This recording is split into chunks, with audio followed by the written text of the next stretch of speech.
Diálogo en Panamericana. Una producción del Departamento Periodístico de Panamericana en su mejor estilo.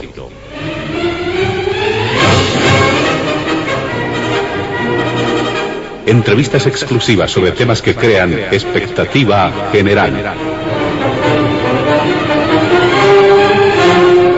Diálogo en Panamericana.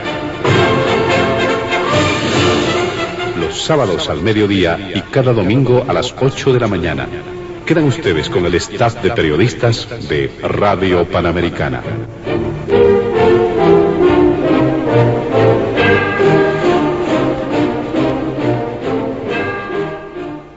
¿Qué tal, amigos de todo el país? Bienvenidos a Diálogo en Panamericana.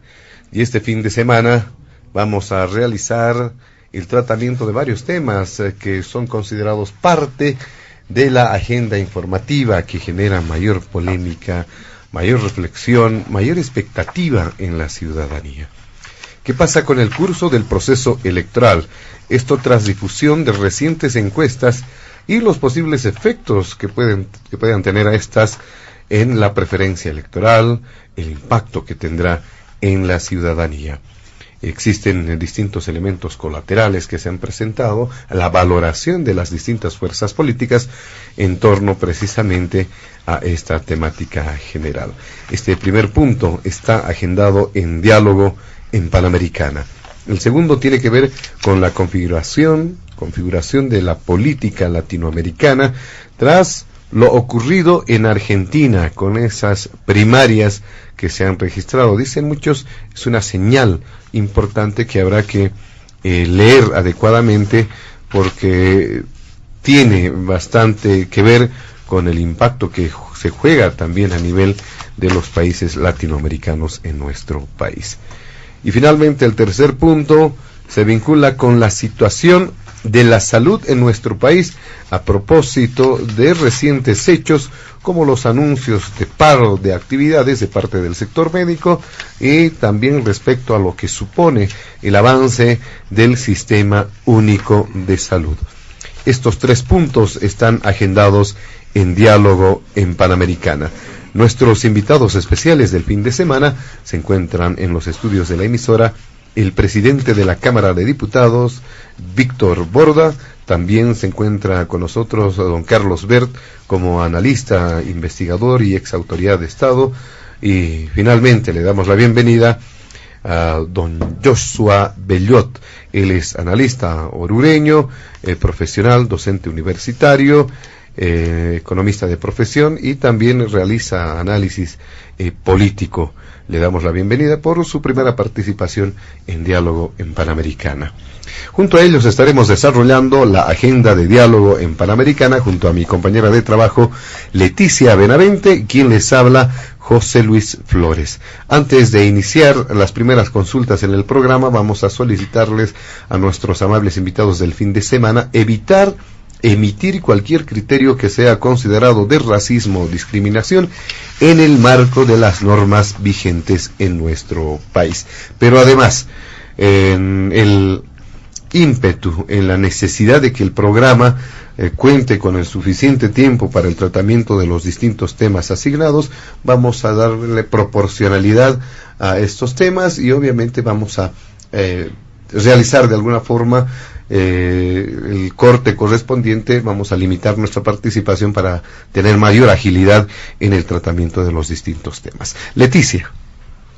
Gracias, José Luis Flores. Un saludo a la audiencia de Panamericana y por supuesto a nuestros invitados.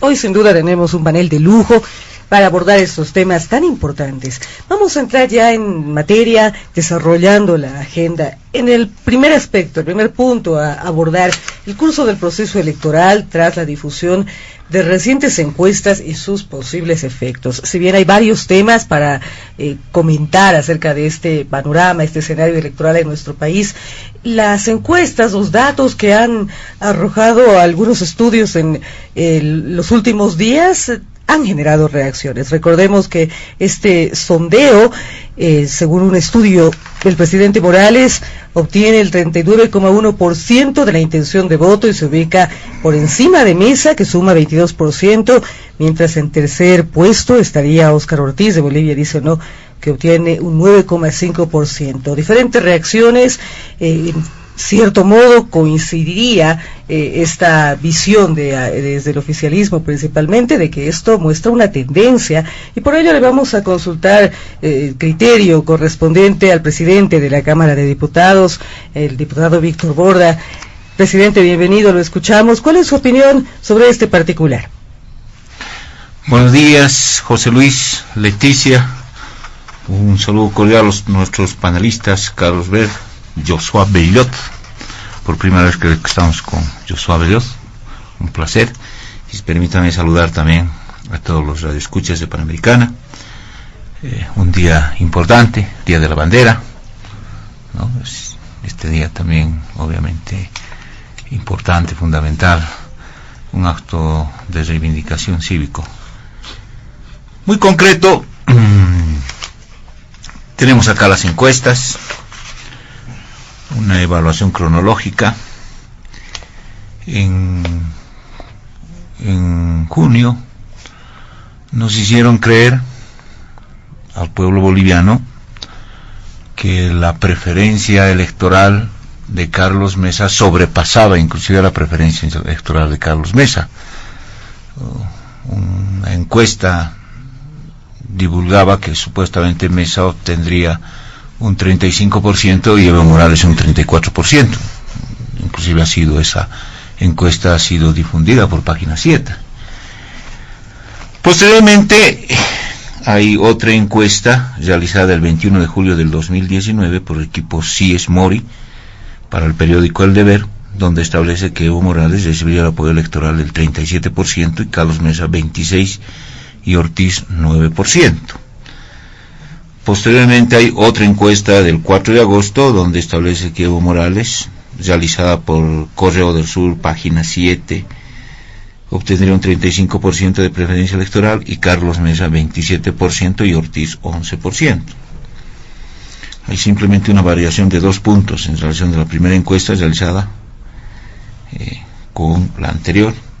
Y la tercera encuesta del 12 de agosto del 2019 realizada por la empresa Viacencia y difundida por 5 medios, Unitel, PATA TV, Red 1 y Bolivisión, determina que Evo Morales tendría una preferencia del 39.1%, segundo Carlos de Mesa con un 22% y Óscar Ortiz con un 9%. Son encuestas, la encuesta definitivamente la gran encuesta va a ser en octubre, donde el pueblo pueda votar de manera democrática. Esto, sin embargo, refleja de que Evo Morales está avanzando progresivamente en el grado de confiabilidad del pueblo boliviano, está evolucionando favorablemente, y Carlos de Mesa está decreciendo, desevolucionando, si vale el término. Empezó con un 35%, bajo la preferencia a un 27%, posteriormente a un 26%, y hoy día está en un 22%. Las últimas elecciones generales, Samuel Doria Medina obtuvo 24% del total de la población. O sea, está por debajo de la preferencia de Samuel Doria Medina, ¿no? Entonces, y esto se obedece definitivamente, entiendo yo, a varios factores. Primero, el pueblo no es tonto, no es ingenuo, ha madurado suficientemente el pueblo boliviano. Lamentablemente muchos lo han hecho madurar al pueblo boliviano, porque muchas de las políticas neoliberales lamentablemente han sido pues tan desgarradoras que la gente humilde es la que ha sufrido en carne propia un sistema neoliberal. Entonces conoce fundamentalmente que muchos gobiernos neoliberales que hoy día supuestamente representan a la voluntad del ciudadano, quieren despojarse de sus orígenes, saben que han sido gobiernos que definitivamente han aplicado políticas de capitalización, privatizadoras, decretos supremos 21060 que han lanzado más de 30.000 trabajadores mineros a las calles, ¿no? Políticas realmente desgarradoras, políticas que han intentado fundamentalmente volverlos más pobres a la gente. Sabe que en Bolivia, antes del 2005, casi el 40% de la población boliviana estaba sumida en la extrema pobreza, no tenía ni para comer. Y obviamente conoce definitivamente que el gobierno hoy día nos ha dado, no solamente nos ha devuelto la dignidad al pueblo boliviano, sino fundamentalmente ha planteado una política económica de estabilidad económica. Puede ser, en este momento seguramente nos van a cuestionar, nos van a decir una suerte de circunstancias, pero basta salir a las calles, preguntarle al boliviano, ¿cómo sientes la economía? A diferencia de otros países, Macri ha perdido, porque lamentablemente la inflación en la Argentina es superior al 50%. Gente durmiendo en las calles por extrema pobreza en la Argentina. Brasil está sufriendo una desaceleración económica tremenda. Su Producto Interno es menos 2% a nivel latinoamericano. Y hoy día en nuestro país el Producto Interno Bruto es superior al 4,7%. Somos el segundo país a nivel latinoamericano que tiene mayor crecimiento del Producto Interno Bruto. Pero esto también definitivamente acompaña, porque puede ser que para muchos haya sido la ley de partidos políticos incoherente, simplemente para legalizar la candidatura de un determinado binomio, cuando definitivamente también el espíritu de esta ley es democratizar a los partidos políticos, pero también, ¿no?, explicarles a los bolivianos qué están planteando en una eventualidad de que lleguen a ser gobierno. ¿Cuál es su propuesta? Lo que no tenían antes. Todo era improvisación, ¿no? Se ha llegado a programas políticos tan absurdos de ofrecer 500.000 empleos. Yo recuerdo bien, el señor Gonzalo Sánchez de los Ravos decía 500.000 empleos, o mejorar sustancialmente la economía, pero jamás nos han hecho un planteamiento serio. Y hoy día la ley exige al órgano electoral que hasta el 19 de julio de este año los partidos políticos que están en carrera electoral puedan presentar sus propuestas. Y lo han presentado los partidos políticos. Acá tenemos un breve resumen de las propuestas que mucha gente ha leído, ha revisado esas propuestas. Hay gente de comunidad ciudadana que está renunciando en este momento precisamente a la propuesta que han planteado para gobernar nuestro país. Realmente una propuesta, en nuestro criterio, lapidaria, que vuelve nuevamente a un sistema neoliberal desgarrador para la gente humilde. Por ejemplo, ¿no?, están planteando el problema de iniciar una transición histórica hacia una economía diversificada basada en miles de actores productivos y servicios post-extractivistas. Eso es lo que está planteando. Está planteando que de aquí a 10 años Bolivia deje de ser un país extractivista. Señores de Potosí, de Oruro, de otras regiones de nuestro estado plurinacional, Potosí, Oruro, ¿de qué vive? ¿Acaso no vive del trabajo de los cooperativistas mineros? ¿Acaso no son más de 120.000 trabajadores mineros que están trabajando en las minas, fundamentalmente para sustentar, solventar a sus familias? Pero esos 120.000 tienen 4 o 5 hijos, esposas, son más de 600.000. Con el 21060 hemos relocalizado a 30.000. Hoy día queremos relocalizar a más de 600.000 familias. Queremos buscar desempleo. ¿Qué es lo que está ocurriendo? ¿Cómo se puede plantear este tipo de propuestas incoherentes? Quiere hacer desaparecer las cooperativas mineras. ¿Y para qué? ¿A quién va a entregar esas concesiones mineras? A ver, señor Mesa, respóndanos, comunidad ciudadana. Seguramente empresas transnacionales, como lo han hecho siempre. Todavía queda en el recuerdo, en la memoria de los potosinos, lo que ha ocurrido en Amayapampa, con una empresa transnacional, en la masacre que ha generado Carlos Nemesa y Gonzalo Sánchez de Lozada. Esto es lo que está planteando en este momento Comunidad Ciudadana de llegar a ser gobierno. Está planteando impulsar una transformación del sector hidrocarburos y minería. Dice, ¿no?, en su discurso, ¿no?, un poco falaz, dice, vamos a quitar, ¿no?, la administración de hidrocarburos, de nuestro YPFB, de Comibol, de las manos de los políticos, dice. Muy bien, entonces, ¿quiénes van a administrar? Seguramente no va a administrarse el gobierno, porque el gobierno también es una instancia política, ¿o no es una instancia política? Entonces, lo que están planteando es seguramente nuevamente entregar estas empresas estratégicas a empresas transnacionales. Entonces, realmente, una suerte de improvisaciones, una suerte de incoherencias que están planteando, y les invito, yo no me estoy inventando acá, les invito a la ciudadanía, al ciudadano, que lea el plan de gobierno de Comunidad Ciudadana, neoliberal, definitivamente, entreguista, vendepatria, como siempre lo ha caracterizado el señor Mesa.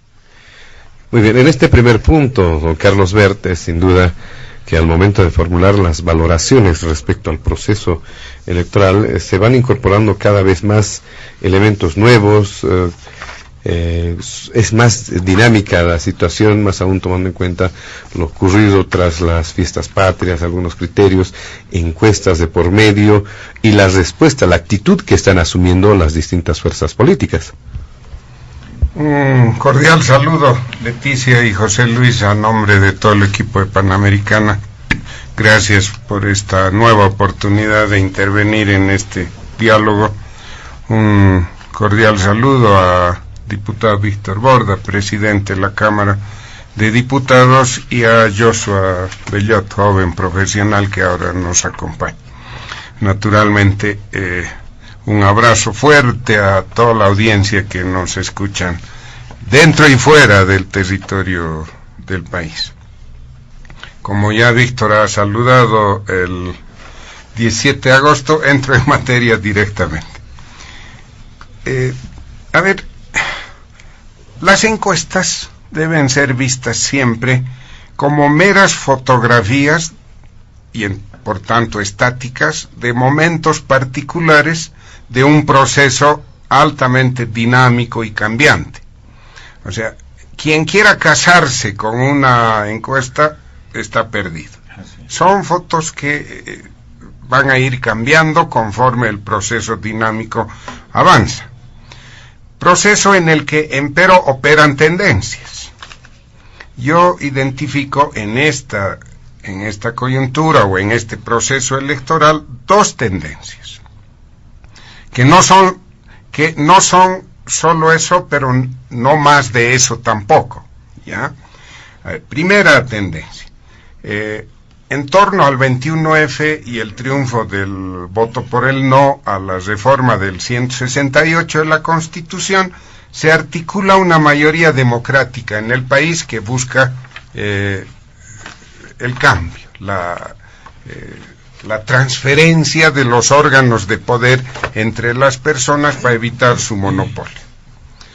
Un rasgo característico del 21F fue, nadie puede dudar esto, todos contra el no. Ese fue el rasgo central, ¿no? De otra manera no hubiera podido, todos contra el sí más bien, y ganó el no.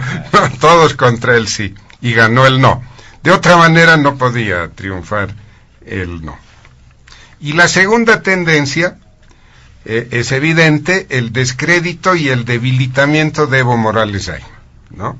Por el desgaste natural del largo ejercicio de poder, por incumplir su palabra cuando dijo que si gana el no me voy a mi casa, por desconocer los resultados de su propio referéndum, porque él impulsó su su convocatoria, por la enorme corrupción que ya es inocultable en su largo periodo de gobierno, etcétera.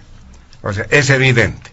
Evo Morales ya con dificultad está tratando de entrar al 40%. O sea, no tiene ya el respaldo de las dos elecciones anteriores.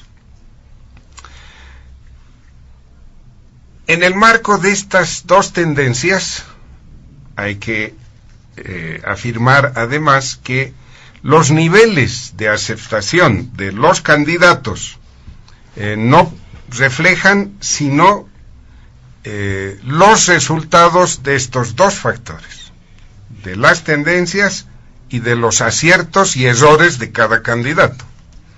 Y estos niveles son lo que reflejan de una manera u otra las encuestas. Ahora, como ha leído Víctor, hay encuestas para todos los gustos. Un añadido: no solo le dieron a Mesa 35, la encuesta de diciembre le dio 39%, ¿ya? Y de ahí hay encuestas para todos los gustos.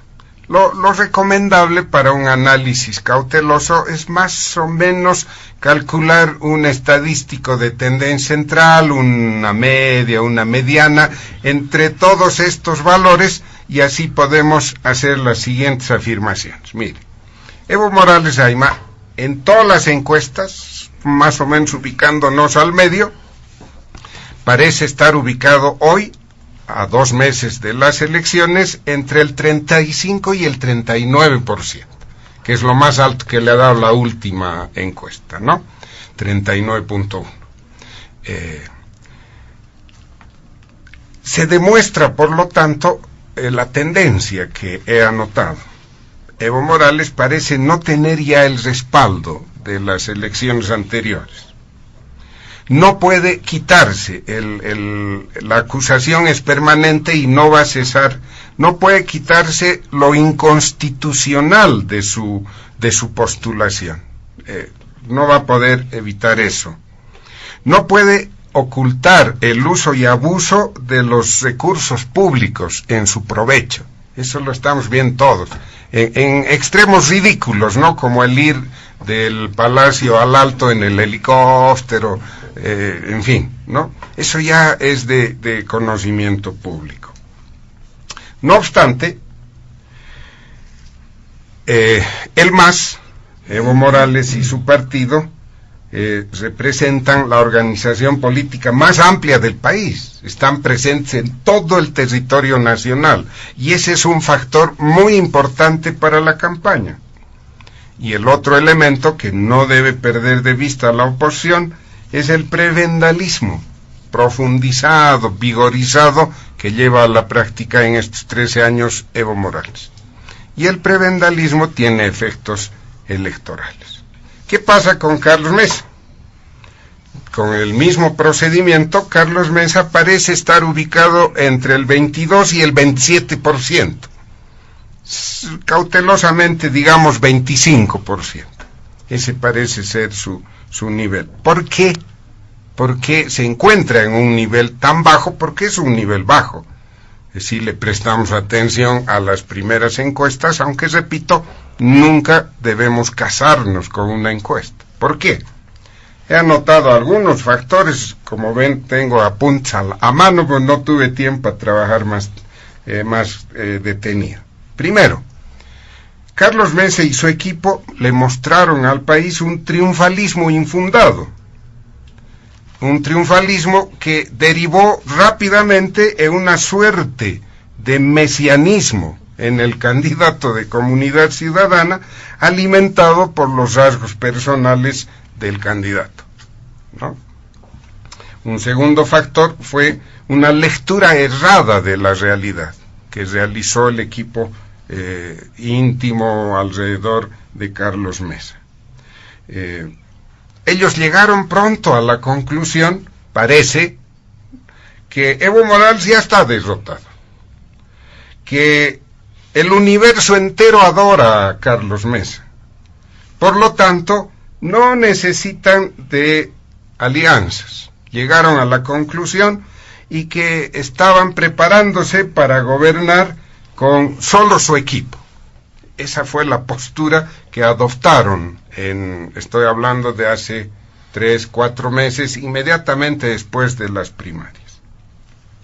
Con esos elementos, sus errores se aumentaron y cerraron las puertas a decenas, centenares de personas que buscaban incorporarse a la tarea de evitar el continuismo de Evo Morales ahí. No había campo para nadie. Personas muy allegadas públicamente se alejaron y dejaron entrever estas cosas. ¿Cuál fue el resultado? Una equivocada y esmiciada política de alianzas, su aislamiento reflejado en las encuestas. Eso parece ser lo que ha sucedido. A esto hay que sumar que no tienen organización, o no se la ve por lo menos hasta el momento, y la imagen del candidato, a partir de las acusaciones que están circulando, se va debilitando. O sea, su fortaleza mayor se está debilitando. Su fortaleza mayor era la imagen del candidato. Como ésta se está debilitando, todo esto nos muestran las encuestas. Del programa podemos hablar más adelante porque sí hay mucho que hablar. Y algo tendríamos que decir sobre Óscar Ortiz, ¿no? Para no pecar de parciales aquí.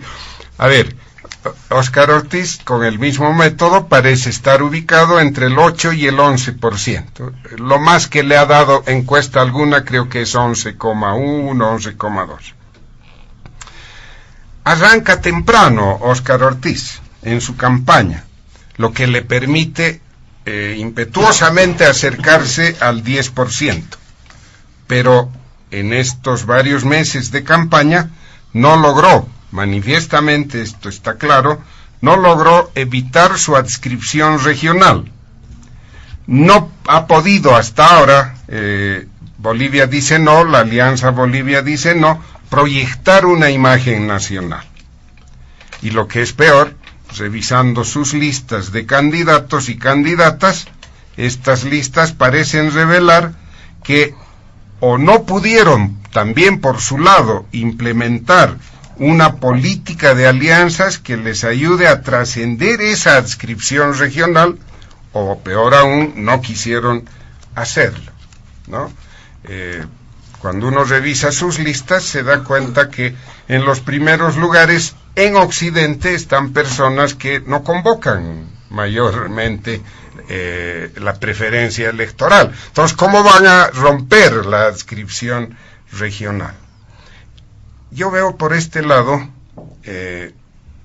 los efectos de las encuestas, hay que siempre relativizarlas, pero utilizarlas como referentes, buscando analizar todas en su conjunto y no casarse con una, ¿no? Y más o menos describo de ese modo el proceso electoral en este momento. Muchas gracias, doctor Berth. Pasamos la palabra al analista Joshua Bellot, pero además haciéndole una consulta interesante en su calidad de analista, precisamente, porque hemos escuchado algunos términos, algunas valoraciones que también dan origen a debates, como las tendencias que se observan, los tiempos de campaña, la proyección de una imagen nacional y la importancia de tomar en cuenta que las encuestas son momentos, son fotografías, reportes temporales de un proceso dinámico, como decían y coincidían nuestros invitados. ¿Cuál es su criterio, analista Joshua Bellot? Sí, gracias. Primero quiero, Leticia, José Luis, agradecer por la invitación y por supuesto a Panamericana. A la vez también, por supuesto, hacer llegar un saludo aquí a los panelistas. Es un honor para mí poder estar acá desde Oruro y por supuesto hacer llegar un saludo afectuoso a todos los bolivianos en todos los rincones de nuestra patria y especialmente, claro, a todo Oruro, ¿no? Y bueno, yo coincido con varias cosas que se han vertido acerca de este proceso electoral y específicamente de las encuestas, ¿no? Sabemos todos que una encuesta sí puede ser considerada como una fotografía del momento, ¿no? Pero además también hay algunas características técnicas importantes. Sabemos que, por ejemplo, el número de encuestados ha variado en varias de las encuestas, algunas seguramente tendrán más, otras menos. Entonces la cobertura de esas encuestas ha variado. Y por supuesto eso hace variar también el grado de confiabilidad de las encuestas. Sin embargo, y yo quiero decirlo con mucha claridad también, una encuesta y la misma estadística es una ciencia, ¿no? Y al ser una ciencia, por supuesto es universal y es aceptada por todos, lo cual quiere decir que una encuesta electoral o cualquier tipo de encuesta en realidad debería tener ciertas regularidades. Por supuesto esto tiene que ver también con la coyuntura, con el momento en que se realizan, ¿no? Si yo hablo, por ejemplo, de las encuestas que han sido realizadas en diciembre o antes, o el año pasado, por supuesto ese no era un momento electoral, difiere mucho del que en el que ahora nos encontramos. Yo sí puedo comparar estas tres últimas encuestas, por ejemplo, que corresponden a una nueva coyuntura, a un momento electoral. ¿Y por qué puedo comparar? Porque la ciencia estadística es así, sirve precisamente hacer estos cálculos, realizar estas encuestas, sirve precisamente para poder hacer comparaciones. Por supuesto, tienen sus limitaciones, decía, tiene distintas características técnicas, el grado de representatividad también, y por supuesto el modo de recolección de datos, que es muy importante, ¿no? Todo esto puede hacer variar y puede que, digamos, en cierto modo se pueda discutir las comparaciones que se hagan, pero yo me voy a referir básicamente a estas tres últimas encuestas, que repito, corresponde a una coyuntura ya básicamente electoral, ¿no? Yo puedo ver algunas regularidades, ¿no? Tendencias, yo creo que estamos muy pronto para ver tendencias, porque en realidad el proceso electoral se va calentando recién, ¿no? Recién estamos alistando las municiones para empezar a disparar, y creo que en ese otro momento entonces recién podremos hablar de tendencias, pero sí podríamos hablar de algunas regularidades. Coincido en que, por ejemplo, el movimiento al socialismo está queriendo llegar a un 40%. Dentro de estas regularidades, ya esto es un criterio personal, creo que el movimiento al socialismo ha llegado a un techo, y cuando me refiero a techo quiere decir que ya no puede subir más allá de ese porcentaje, no solo puede bajar. ¿Cómo justifico esta posición? Primero, ya mencionaban una característica importante, que es el desgaste natural de 13, 14 años de gestión gubernamental. Creo que ya ha batido pues un gran récord el movimiento al socialismo, ha sido un gran partido con un gran apoyo a nivel de la ciudadanía, pero lamentablemente nadie puede ser eterno. Eso no solo lo dice la democracia, sino la vida misma, y por supuesto ha tenido mucho desgaste la gestión. La gente ya no cree como antes en Evo Morales, en el movimiento al socialismo, ya no es un inmaculado, porque antes le decían o lo atacaban con cualquier cosa, y por supuesto casi no le afectaba a su figura, a su popularidad, pero ahora sí, ahora se le hace mucho daño, y no con inventos, sino con cosas que salen pues todos los días, como las denuncias de corrupción, el despilfarro, la gestión que está muy dañada además por la ineficiencia incluso de las empresas públicas, ¿no? O sea, hay ahí un ramillete de cosas que se pueden hablar. Entonces creo que todo eso hace que en realidad el movimiento al socialismo haya llegado a ese techo y solo pueda bajar, repito. Yo considero que no va a poder subir a más de un 40%, ¿no? La otra característica importante que también me parece una regularidad, que no creo que cambie mucho en el tiempo, es el otro techo de Bolivia. Dice no, digamos que alrededor de un 10%, y considero que no va a variar por precisamente lo que decía hace un rato Carlos Beth, respecto a que lamentablemente es un partido que está muy regionalizado, ¿no? Tiene un voto en Santa Cruz, creo que también un buen porcentaje en el Beni, pero después no ha logrado copar el sentimiento, digamos, o el apoyo de toda la ciudadanía en los distintos departamentos del país.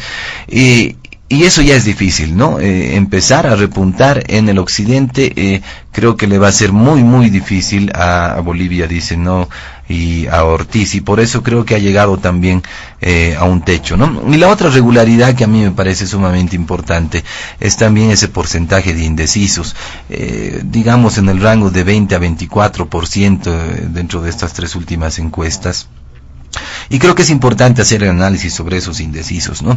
Primero, a ver, de ese 24% yo creo que puede haber un pequeño porcentaje que puede inclinarse por el movimiento al socialismo. Y digo pequeño, porque en realidad uno puede estar indecisos, puede tener una indecisión por algunos aspectos. A ver, a las personas mayores, por ejemplo, y en alguna de las encuestas se dice que ellos apoyan más al movimiento al socialismo, les gusta la regularidad, la estabilidad, ¿no? Ellos temen por sus hijos, están pensando en que no haya problemas en el país y entonces tienen miedo al cambio. Y si ningún partido de oposición les convence para que puedan votar por ellos, entonces van a terminar votando por el movimiento al socialismo. Pero no porque precisamente tengan una gran adhesión a ese partido, sino porque, repito, les gusta esa estabilidad, no les gusta el cambio. En otra de las encuestas se decía, por ejemplo, que gran parte de esos indecisos son personas de la clase media emergente, ¿no? Hay, por supuesto, una nueva clase media emergente en el país que ha surgido a través de estos años de bonanza, que tiene que ver mucho con los aspectos internacionales, ¿no? Con los altos precios que hemos tenido y, por supuesto, los grandes ingresos que hemos tenido en el país, ¿no? Y esta clase media emergente, por supuesto, no sabe cómo ubicarse, ¿no? En qué estrato social todavía están en una indefinición, y eso también les trae cierta inestabilidad y por supuesto regularmente estas personas podrían también adherirse nomás al partido de gobierno porque creen que si han subido pues van a seguir subiendo dentro de su estrato social, pero también pueden ver oportunidad con claridad en otros partidos de la oposición. Se ha hablado mucho también dentro de este porcentaje, y creo que es un gran porcentaje, es el voto oculto, ¿no? Si yo me refiero a las encuestas de diciembre o antes de diciembre, yo estoy casi seguro que ese voto oculto no había antes de este año. ¿Por qué? Porque todavía no se había avisorado ese proceso electoral o no estábamos viviendo ese proceso electoral. Entonces puede que ese porcentaje que es un poco más elevado de Carlos Mesa sea precisamente porque no había un voto oculto. En esta última etapa pues ya puede existir un voto oculto, y ese es un miedo al poder del Estado, al poder del gobierno que ha copado todos los estamentos del Estado. Por supuesto trabajas para el gobierno, depende tu familia de tu sueldo, de tu salario, y no quieres avisar por quién vas a votar, pero con seguridad todas esas personas van a terminar votando por la oposición. Entonces puede que sea un gran porcentaje este voto oculto. Y miren, en realidad yo creo, por las consideraciones que acabo de manifestar, que de ese 24%, por lo menos 3/4 partes en realidad van a terminar votando por la oposición. Y algo que salta a la vista es que de todas maneras el porcentaje de Carlos Mesa ha sido muy variable, ¿no? En esta última, por supuesto, hemos visto un bajón importante. Eso crea incertidumbre en las personas porque lamentablemente se saca una encuesta, se hace el marketing, se difunde y las personas dicen, bueno, está bajando Carlos Mesa, ¿qué está ocurriendo acá? Crea esa incertidumbre, ¿no? Y en realidad yo he hablado de la regularidad que debe existir en este tipo de instrumentos, en las encuestas. No debería ocurrir cambios grandes, no en un periodo tan corto. Estamos hablando de casi 3 semanas seguidas que han habido encuestas, ¿no? Sí, pasaría un mes o algo más de tiempo o acontecimientos muy grandes que hayan afectado, digamos, a la adhesión que las personas tengan a los partidos políticos, podría darse un cambio abrupto, pero lamentablemente no ha pasado eso. Y digo lamentablemente porque lo que parece ser es que, y muchas personas lo han dicho, que algunas encuestas podrían estar modificadas, amañadas. El poder político ha hecho que se modifiquen un poco estos porcentajes, ¿no? Y por supuesto eso es probable. Hemos visto el caso de Argentina estos días, ¿no? Que las encuestas daban casi un empate y bueno, ha habido una gran diferencia de 15 puntos, pero entonces puede que ese poder político haya afectado a estas encuestas, un poco viendo el futuro, ¿no? Para decir que este candidato podría perder. Pero en términos generales creo que la población debe pensar en algunos otros aspectos que a mí me parecen importantes, ¿no? Yo no entiendo, digamos, yo decía hace un rato, hasta el 2014 Evo Morales era una persona inmaculada, nadie lo podía tocar, nadie lo podía bajar de su cetro, pero han ocurrido muchas cosas. En términos personales, la misma figura de Evo Morales ha sido afectada, la gestión también. Nos hablan siempre de la estabilidad, del crecimiento del PIB, pero en realidad creo que hay otros enfoques y otras formas de ver si ha habido estabilidad y ha habido crecimiento. Lo que a mí me preocupa es que en estos 14 años, gran parte de los años ha habido una bonanza económica, y lo único que debía haberse cambiado en el país era precisamente la matriz productiva. Y estoy hablando del extractivismo. Me sorprendo escuchando a don Víctor Borda cuando nos dice que los partidos de oposición quieren cambiar el extractivismo.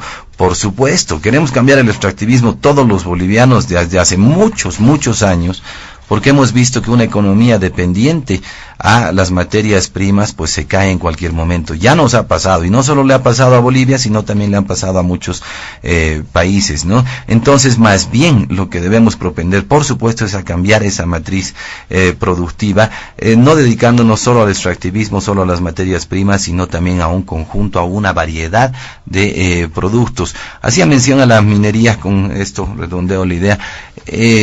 La minería depende exclusivamente de las importaciones de insumos.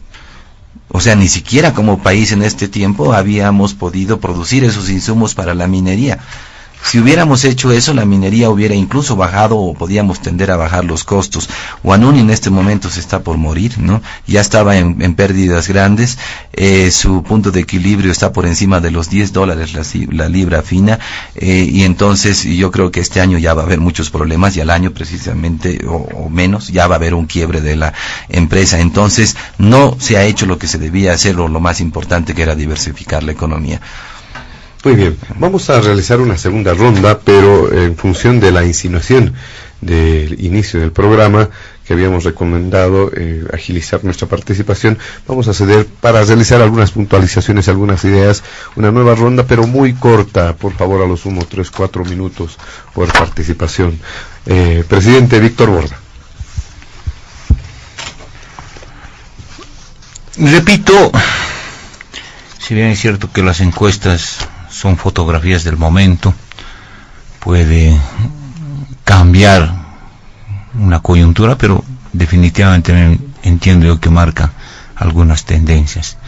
Y la tendencia es absolutamente clara. Hay una tendencia a subir en las encuestas, y más bien a decrecer de Comunidad Ciudadana y mantenerse estático. Bolivia dijo no.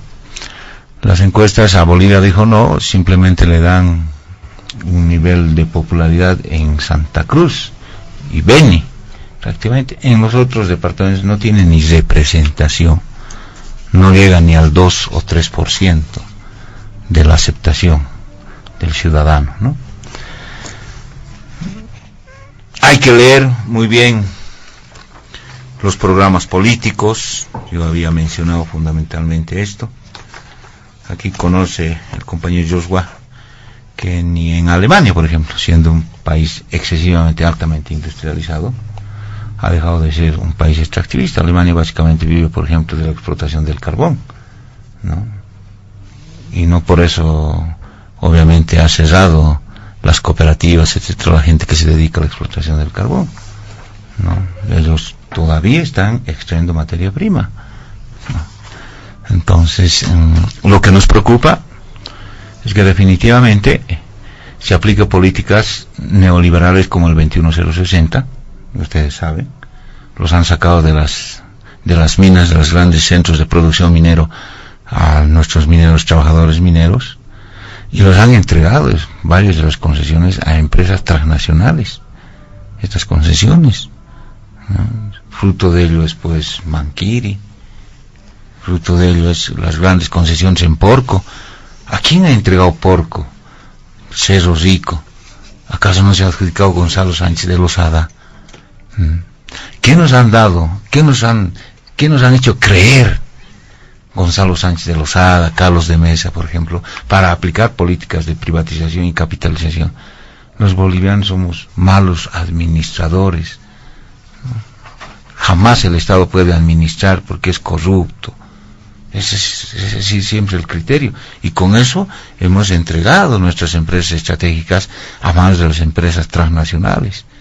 Desde 1985 hasta el 2005 hemos entregado, si yo recuerdo bien, 167 empresas departamentales se han privatizado, ¿no? Un solo ejemplo, aquí el señor Bert nos puede tal vez ilustrar, YPF, por ejemplo, en el año 1992 ha adquirido 13 perforadoras, ¿no? Esas 13 perforadoras lo han privatizado y lo han vendido a una empresa transnacional. Lo han vendido en $19 millones. Y ha sido YPF quien ha suscrito un contrato con esa empresa para que le alquile $1 millón cada mes, esos mismos perforadoras.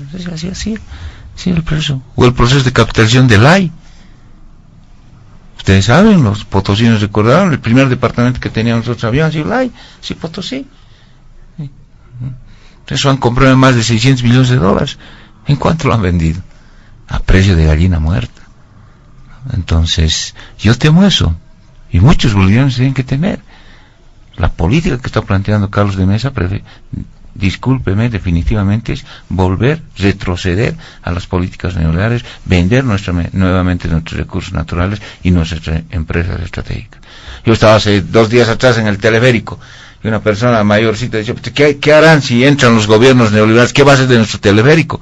¿A qué empresa nuevamente privada los van a vender?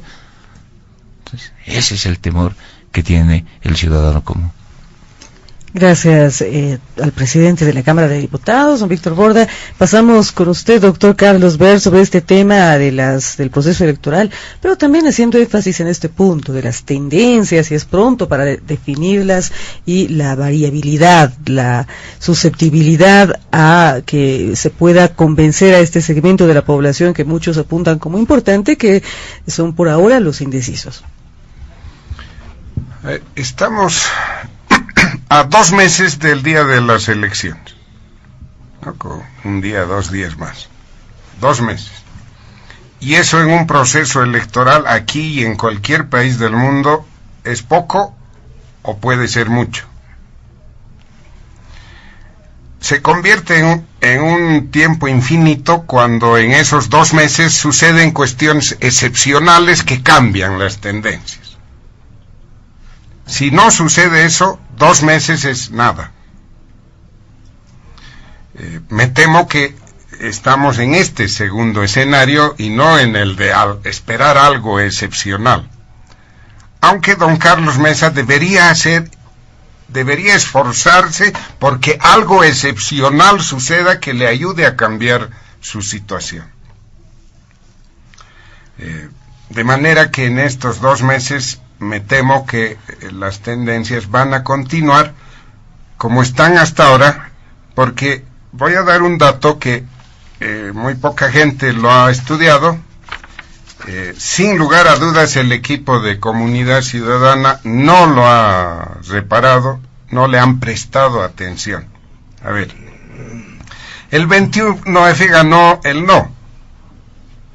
Y todos asumimos, todos quienes, porque yo me ubico en la oposición, ¿no? Aunque no milito, no estoy participando en el proceso, pero claramente soy un analista con posiciones diferentes al gobierno. Contrario al MAS. No sé si contrarias, diferentes, ¿no? Bien. Entonces, todos asumimos que ya se inició la derrota de Evo Morales. Ganó el no. Y no le prestamos atención a este hecho que les voy a dar ahora. De los 339 municipios que en ese momento votaron, en 262 había ganado el sí. En 260, es decir, el 77% de los municipios. No le prestamos atención a esto. Y votar por el sí el 21F es casi lo mismo que continuar votando por Evo Morales hoy día. Bueno, a estos 262 municipios es a lo que yo llamo el escenario del probable fraude electoral que, si fuera necesario, va a implementar el MAS. Clarísimo. Voy a darles otro dato más. Interesante. De los 339 municipios, en 98 municipios, estoy hablando de todo el país, en 98 municipios hoy día, después de las primarias, el MAS ha registrado más del 30% en su padrón de los ciudadanos del padrón electoral de ese municipio.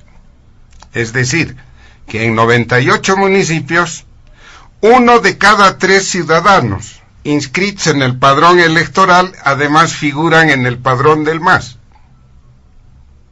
Entonces, esta es una base material que me permite dudar de que de aquí a octubre haya algo extraordinario. Ojalá lo haya, ¿no? Porque necesita el recambio, el país, la democracia, etcétera, etcétera. Ojalá suceda. Me temo que las dificultades son mayores y que el equipo de Comunidad Ciudadana y el equipo de Bolivia Dice No deben evaluar a cabalidad si intentan cambiar el curso de las cosas. Muy bien, muchas gracias. Don Joshua Bellot, para ir cerrando este primer punto, algunas consideraciones y puntualizaciones. Sí, gracias. A ver, yo quiero partir de un argumento que a mí me parece clave, ¿no? Ya mencionaba un poco hace un rato, pero a ver, este gobierno en 13, 14 años ha tenido históricamente, primero, ingentes ingresos, ¿no? No ha habido históricamente un partido de gobierno o una gestión gubernamental que haya tenido tanta plata. Ha tenido un gran apoyo político, ¿no? Históricamente tampoco se ha dado de esta forma. Realmente Evo Morales y el MAS han tenido un gran apoyo, un gran porcentaje de la población. Pese a estas dos características que son sumamente importantes desde mi punto de vista, por decirlo así, el movimiento al socialismo no ha cumplido su tarea.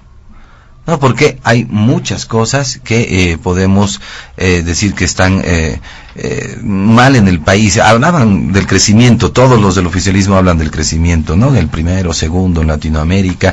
Yo quiero poner simplemente algunos ejemplos para ver cómo ha ocurrido este crecimiento. Miren que el 2008, por ejemplo, teníamos un crecimiento en Bolivia aproximado del 6%, un poquito más creo que era, ¿no? Pero de ese 6.1%, casi 3% correspondía al crecimiento solamente de San Cristóbal. O sea, una empresa estaba encargándose de la mitad del crecimiento de todo un país. ¿Qué es lo que ocurre hoy en día? Pues no tenemos empresas. Tenemos 315.000 empresas registradas hasta el 2018, pero resulta que de esas 315.000, 250.000 habían sido unipersonales.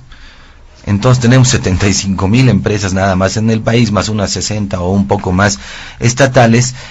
Pues resulta que este modelo no ha aportado precisamente a un crecimiento. ¿Pero qué tipo de crecimiento? El PIB está compuesto por dos variables importantes, una el precio y una la cantidad.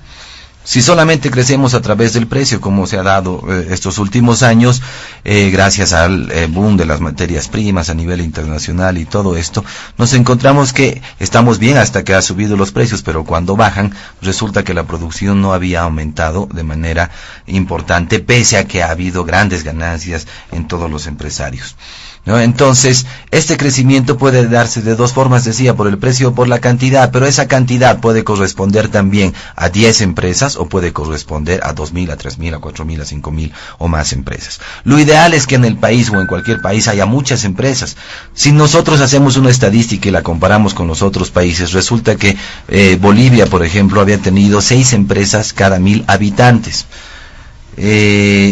Y miren, esto es un desastre porque solamente capitales como, no sé, incluso Buenos Aires con todos los problemas que tiene 41 empresas cada 1.000 habitantes, Barcelona con 80, Bogotá con 50, entonces resulta que la empresa se había destrozado, y claro, esto tiene que ver con un problema económico que se llama, que en realidad cuando nos dedicamos a un solo sector como es el hidrocarburos o a la minería, empieza a destrozarse toda la demás industria del país.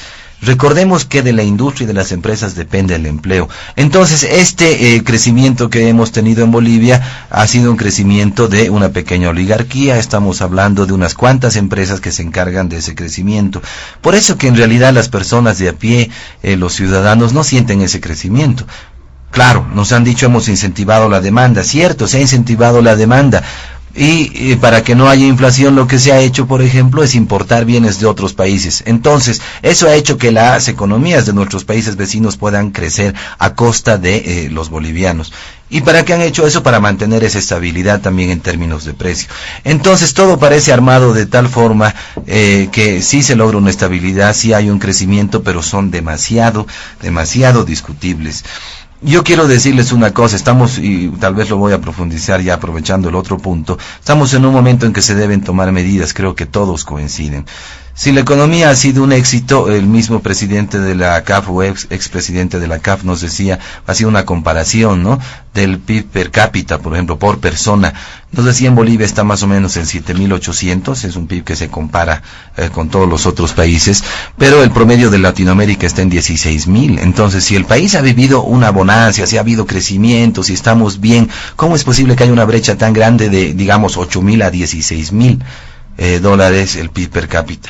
Y si comparamos con Chile, estamos hablando de 35.000 o más, ¿no? Entonces estamos lejos de llegar a las otras, o alcanzar a las otras economías, solamente hablando en el ámbito latinoamericano. Entonces creo que estas consideraciones son lo más importantes, porque la población debe decidir su voto también en términos racionales, ¿no? Es muy importante para el futuro de nuestro país.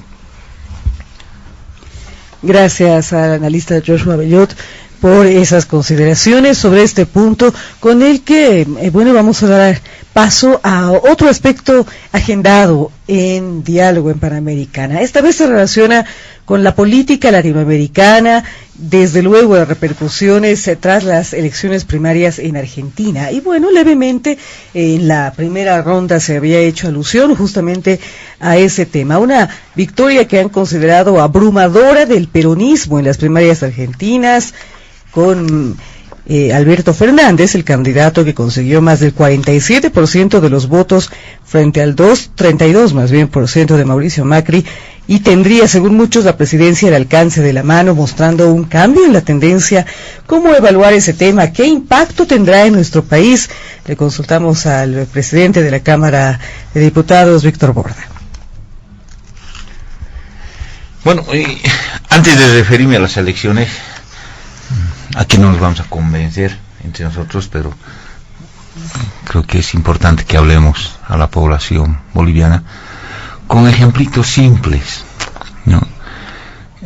Una persona, por ejemplo, que tiene su autito, tiene su panadería, ¿no?, tiene así su gasolinería, y resulta que antes del 2005 su panadería lo ha capitalizado, lo ha vendido una empresa privada, su autito también, ¿no?, sus ingresos también. Entonces no tenían de dónde sacar plata para mantener sus 9 hijos, ¿no? Entonces, pues lógico, ¿no? Tenía que pedir limosna, ayuda al vecino, pedir limosna, no había plata. Lo vendieron, lo capitalizaron esas empresas. Hoy día hemos recuperado esas empresas. ¿Cuál bonanza? Lo que hemos hecho es nuevamente decir, oigan, este es mi auto, es mi propiedad, venga. Y con eso vamos a generar recursos para nuestras familias. Aquí yo tengo algunos datos que tal vez no son invenciones, no son invenciones como aquí dice nuestro politólogo, sino son realidades definitivamente, ¿no? El PIB, hablan del PIB, primeramente. 1.800.000 personas han salido de la extrema pobreza en Bolivia, desde el 2005 hasta el 2018. Datos reales, no lo dice el gobierno, lo dice la CEPAL, ¿no? De cada 10 bolivianos en los gobiernos neoliberales, 4 estaban sumidos en la extrema pobreza, no tenían ni para comer. Ahora más de 1.800.000, definitivamente hemos salido al extremo. De eso habla pues el compañero García, ¿no?, de la aparición de una nueva clase, la clase media, definitivamente, ¿no? ¿Qué es lo que se ha hecho en el tema del PIB? aquí tengo los datos. El PIB en Bolivia antes, en 180 años, el PIB en Bolivia alcanzó apenas 9.574 millones de dólares. 9.574 millones de dólares. ¿Cuánto es nuestro PIB actualmente? Es 40.885 millones de dólares. Es decir, se ha incrementado en un 327%. La inversión estatal, eso es lo que hablaba. Antes nunca hemos invertido en nuestras empresas estatales. Actualmente es de 3.630 millones de dólares. Y ahí pregunte a la CEPAL, pregunten a otros organismos internacionales. Bolivia ocupa el más alto en porcentaje en Latinoamérica y representa un 12,5%, seguido por Ecuador y Colombia en el Producto Interno Bruto. Ha liderizado el crecimiento durante los últimos 6 años. ¿Cuánto han depositado actualmente? Antes, ¿cuánto se depositaba? Ahora, ¿cuántas han depositado? ¿Cuántas personas? No solamente ahora les alcanza para satisfacer las necesidades personales, sino inclusive los depósitos, ahorros. Son alrededor de 27.123 millones de dólares que están depositados en banco por los bolivianos. Las empresas privadas este año, ¿cuánto han reportado de ganancia? No es que se diga se ha desaparecido las empresas, se ha erradicado, mentira. Aquí los datos son absolutamente contundentes. 29.698 millones de bolivianos han obtenido de ganancias. Y nuestras reservas internacionales en Bolivia representan el 8.949.000 millones de dólares. Entonces, estos datos definitivamente, y además lo que siente el ciudadano común. ¿Cuánto es la hiperinflación en Bolivia? No ha superado el 2%. ¿Cómo hemos vivido las anteriores épocas? Vivíamos con moneda dolarizada, con inflaciones, hiperinflaciones. Eso es lo que siente. Por eso entiendo yo de que hay una inclinación de miles y miles de bolivianos de decir, continuemos con este modelo económico, continuemos con esta política implementada por nuestro gobierno de reivindicación, de dignidad del boliviano principalmente, ¿no? Entonces yo quería ponderar estas consideraciones que no son pues algo falaces, alejados de las ideas, sino definitivamente son datos precisos respecto a nuestra economía y obviamente a la aplicación de nuestro modelo que está vigente durante 13 años. En la Argentina, eso es lo que más ha pesado en estas primarias, una participación del 92% de la población. Ya es un parámetro definitivamente las primarias, dado las características, etcétera, de las futuras elecciones que se van a realizar precisamente el 20 de octubre en la Argentina. Y hay una tendencia absolutamente clara. Eso es lo que ha ocurrido con el argentino, lo que ha hecho una comparación. El argentino sufre todos los días devaluación, su peso se anda devaluando tremendamente. Lo que hemos vivido nosotros en los gobiernos de la UDP, esa crisis está viviendo actualmente. Miles y miles de personas durmiendo en las calles, lamentablemente por aplicar recetas del Fondo Monetario Internacional, del Banco Mundial, principalmente, porque los gobiernos jamás han velado los intereses colectivos del pueblo argentino, sino sus propios intereses personales. Entonces, obviamente, estas primarias han establecido que Fernández, candidatura del kirchnerismo, Alberto Fernández y Cristina Fernández, hayan obtenido un 47.66% de la preferencia, por muy debajo del señor Mauricio Macri, con 32% y los otros 8%, 2%. Ahora, un intento desesperado de buscar una especie de alianza con la clase social. Hace 2 días, 3 días atrás estamos escuchando al presidente Macri de plantear políticas sociales, por ejemplo, de incremento de los salarios, ¿no? Precisamente para paliar la hiperinflación existente en la Argentina. Y hoy día en la Argentina, al igual que en varios países latinoamericanos, se profundiza dos modelos políticos económicos en Latinoamérica, ¿no? Los neoliberales, ahí está Brasil, Chile, Argentina, política neoliberal, y la política fundamentalmente la que está implementando Evo Morales, etcétera, y seguramente también en algún momento Cristina Fernández de llegar al poder, de un modelo nacional populista que cree fundamentalmente en la inversión estatal, fundamentalmente, que cree que los recursos naturales y las empresas estratégicas deben estar en manos del pueblo en su conjunto, que cree que debe haber una redistribución justa de los recursos naturales y que cree que se debe erradicar principalmente la extrema pobreza a nivel latinoamericano. Creo que ha ganado hoy día la tendencia de esa tendencia nacionalista, populista en la Argentina. Esperemos los resultados del Uruguay, también hay elecciones en Uruguay, y entiendo yo, por los desaciertos de estos gobiernos neoliberales que han entregado sus recursos naturales de manera sumisa a empresas transnacionales, que no han buscado fundamentalmente políticas de redistribución equitativa y que lo han vuelto al argentino, al brasilero, de lo que estaba pobre, más pobre.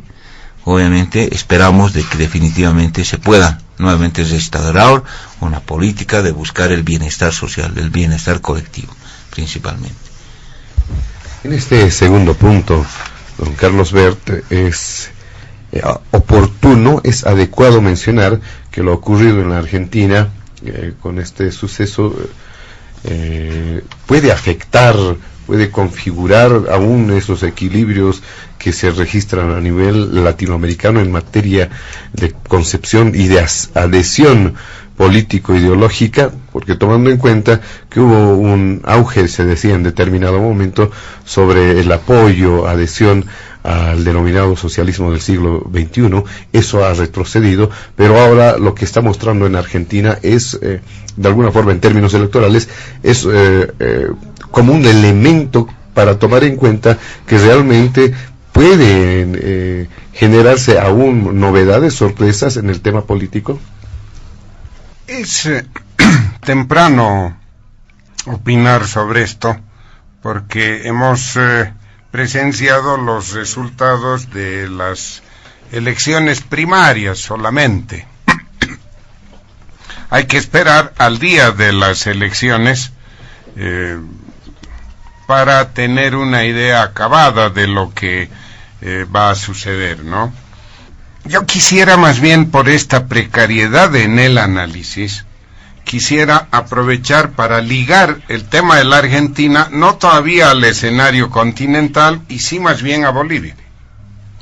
Porque la reacción del mercado argentino y de la población ha sido inmediata a los resultados de la PASO, de las primarias, así se llama en la Argentina. Se ha disparado, se ha desequilibrado el mercado de monedas, la inflación se ha disparado por encima del 40%, en fin, ¿qué efecto estará ocasionando? ¿Habrá un retroceso? ¿Se asustará la población de lo que están a punto de hacer si vuelven a votar por Fernández? ¿O refuerza más bien la derrota de Macri? No lo sabemos, hay que esperar al día de las elecciones. Por eso quiero asociar a lo de Bolivia, y lamentablemente por sus ocupaciones acaba de dejarnos el presidente de la Cámara de Diputados, porque quería hacer unas puntualizaciones delante de él. Bueno, espero que escuche el programa de la radio, ¿no? Sí. Él ha solicitado brevemente mil disculpas porque se han presentado unas emergencias propias de su labor, y es obviamente entendible, lo hacemos conocer también a la audiencia de Panamericana. Continúe, don Carlos Bert. Bien, a ver, de manera diferente al escenario idílico que nos ha presentado, que en realidad es una repetición de los cansinos discursos de Evo Morales en los informes anuales, ¿no? Repiten estas cifras. La realidad hoy en Bolivia, para usar solo unos 4 o 5 indicadores, es la siguiente. Ya van 5 años de un prolongado y creciente déficit fiscal. En 2018 el déficit fiscal estuvo por encima del 8% del PIB. Como suele suceder en estos casos, el déficit gemelo en la balanza comercial es también pronunciado. En 2017 sobrepasó los $1.000 millones, en 2018 estuvo un poco menos, y este año se prevé bastante más de los $1.000 millones. Para cerrar estas brechas, el gobierno está acudiendo desesperadamente al crédito y está echando mano a recursos internos, lo que ha determinado la caída de las reservas internacionales netas. De $15.000 millones que teníamos, hoy estamos aproximándonos a los $7.000 millones ya. O sea, menos de la mitad de lo que teníamos. La situación se está tornando muy complicada. Y el endeudamiento del sector público entre externo e interno ya ha sobrepasado los $15.000 millones. Son como $11.000 millones de deuda pública externa y como unos $5.000 millones de deuda pública interna. Por lo tanto, la ratio del endeudamiento está por cerca del 35%, 36% del PIB. O sea, sabemos, nos lo recordó también el diputado Borda, que el PIB está por los 41.000 millones. Bueno, 15.000 sobre 41.000 les va a dar eso, 36% más o menos, y esta ratio ya es elevada. Y las proyecciones en las exportaciones de hidrocarburos, de soya e incluso de algunos de los minerales son francamente desalentadoras. Y a esto añadamos, como uno de los elementos del déficit fiscal y de las presiones inflacionarias que van a comenzar a sentirse, el deterioro de las finanzas de varias de las empresas públicas y sobre todo de los 340 municipios, de los 9 gobiernos departamentales y de los 4 gobiernos indígena originario campesinos. Bien, esta es la realidad. Macri encontró algo semejante cuando entró al gobierno e intentó resolver esto con un recetario ortodoxo tímido. Bueno, el remedio resultó peor que la enfermedad. Se descontroló la economía argentina y el resultado es lo que hemos visto en las ánforas en estas primarias. Habrá que esperar otra vez, lo digo, a las nacionales. Bien. ¿Y qué están proponiendo los partidos en Bolivia para enfrentar esto que no es tan grave como estaba en la Argentina cuando Macri asumió, pero que puede agravarse? ¿Qué están proponiendo? Si las audiencias, ojalá la audiencia, todas las personas, ojalá se den tiempo, revisan los programas de gobierno propuestos por el MAS, por Comunidad Ciudadana y por Bolivia Dice No, para quedarnos en los 3 más importantes, sorpresa, ninguno de los 3 programas tiene un plan de corto plazo. Nadie se ha atrevido a decir en sus programas cómo van a enfrentar esta situación que amenaza conducir al país a una situación de incontrol. Ninguno, ni el MAS, ni Comunidad Ciudadana, ni Bolivia Dice No. Las 3 organizaciones en sus programas nos han planteado una visión estratégica, sus pilares, sus objetivos. Nadie se atreve a decir, nadie ha asumido la responsabilidad de decirle al país ¿Cómo va a evitar que continúe el déficit fiscal? ¿Qué van a hacer para remontar el déficit comercial? ¿Cómo van a recuperar las reservas? ¿Qué tienen pensado? ¿No? Hay pequeñas huellas, pequeñas ideas en los programas que, al contrario de presentarnos una solución, alarman. Por ejemplo, en el programa de Bolivia dice no, hay un punto que habla de disminuir impuestos. Claro, es parte del recetario ortodoxo. La duda que a mí me ocasiona es en un escenario de déficit fiscal, donde los ingresos son cada vez menos frente a los egresos, encima vamos a disminuir impuestos. ¿Qué impuestos? O sea, la incertidumbre, cuando uno lee estos 3 programas de gobierno, la incertidumbre tiende a aumentar, y otro factor, me temo que eso va a empujar a masas crecientes de electores a preferir la estabilidad, aunque ésta sea artificial, que el gobierno del MAS ha logrado en los 13 años de gobierno, ¿no? Yo veo de esa manera, quiero aprovechar lo que ha sucedido en la Argentina para alertar al país y que los 2 candidatos más importantes de la oposición se den cuenta en estos 2 meses, le digan al país cómo van a enfrentar esto, le den certezas, le ganen en la propuesta a la plataforma oficialista y logren torcer, cambiar la tendencia electoral que de otra manera se va a consolidar. Muy bien, continuamos con el programa. Le pasamos el micrófono a don Joshua Bellot para dar cuenta también de este punto que sin duda es importante. Hay varios elementos que deben hacerse notar al momento de dar cuenta de lo ocurrido en Argentina y el impacto que podría tener en los países de América Latina. ¿Cuál es su lectura, don Joshua Bellot? Gracias.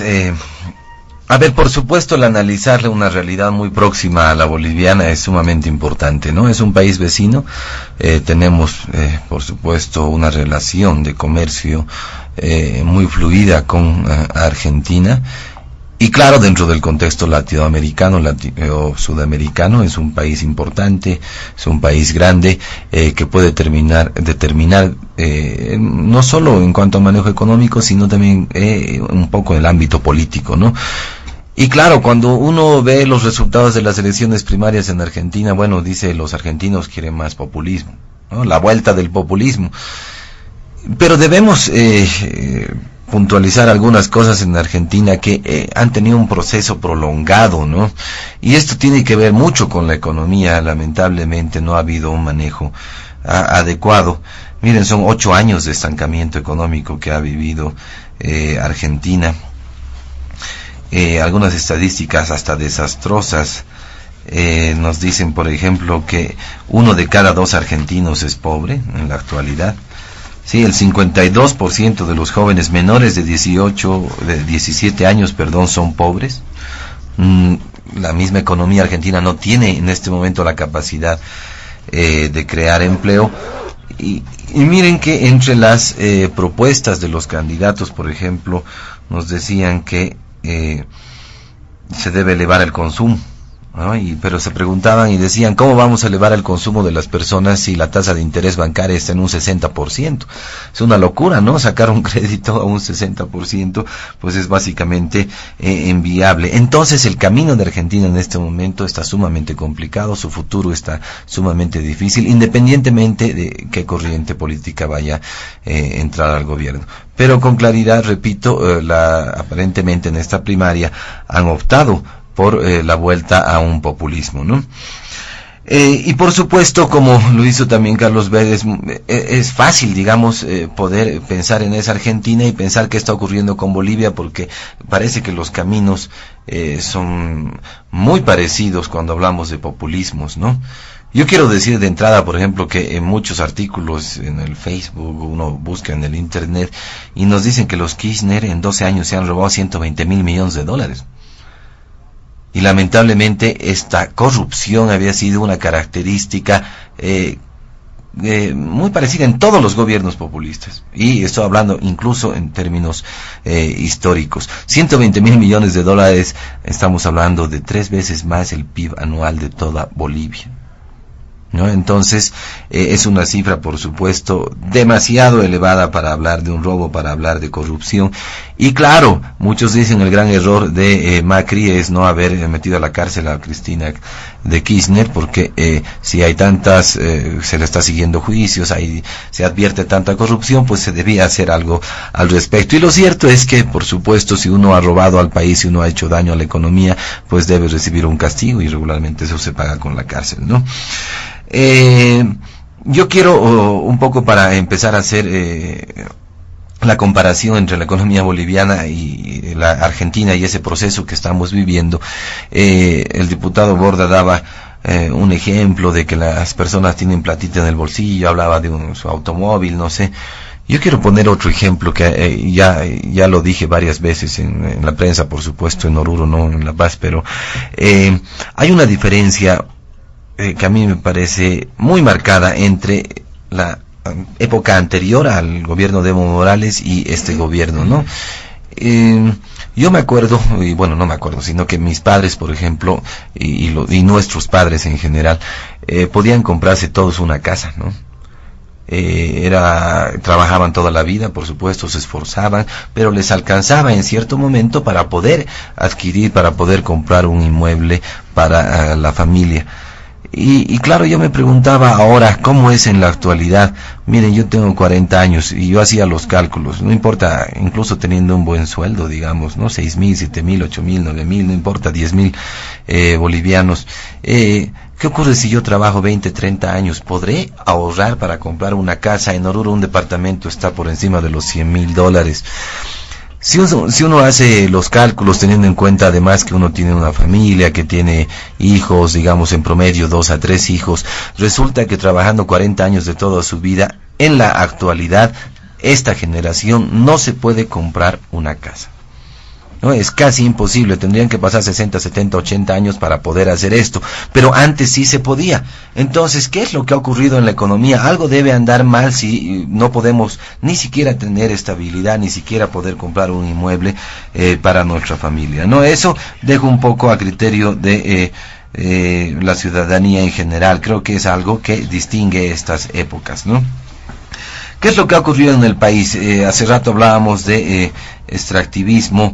Miren, por el tema de gas, los ingresos, la renta petrolera más o menos ha sido unos 45.000 millones de dólares desde que ha entrado Evo Morales, ¿no? A partir del 2016. Es una ingente cantidad de plata, es como casi 10 veces lo que tenía cualquier gobierno anterior. La política del gobierno nos dijo, a ver, vamos a volver al estatismo, al capitalismo de Estado, ¿no? Vamos a tener empresas públicas grandes y vamos a ser millonarios con eso. Resulta que todas esas empresas son deficitarias, ¿no? Y además queremos continuar un proceso de diversificación de la economía con el mismo tipo de política, ¿no? Ese capitalismo de Estado. Yo quería poner un ejemplo, decía hace rato más o menos hay unas 60 empresas estatales, y la inversión que se ha hecho, muchos lo llaman como un déficit acumulado, porque el país presta, el Estado presta para invertir en esas empresas. Estamos hablando de una cifra que alcanza más o menos a unos 8.000 millones de dólares, que en realidad es la sexta parte de los ingresos que ha tenido el país en todo este tiempo, ¿no? O más o menos alrededor de la sexta parte. Si nosotros esos 8.000 millones de dólares los repartíamos en los bolivianos, puede ser una política populista, regalábamos a $20.000 a cada persona, haciendo la división podíamos regalar esta plata para que tengan una pequeña empresa, estas personas, a 400.000 personas. Eso quiere decir que podíamos tener con la sexta parte de los recursos que han ingresado al país 400.000 pequeñas empresas. Una empresa pequeña de $20.000 puede dar empleo a 5 personas, más o menos, ¿no? Lo cual quiere decir que podíamos tener 2 millones de empleos creados con la sexta parte de lo que ha ingresado al país, con una política populista.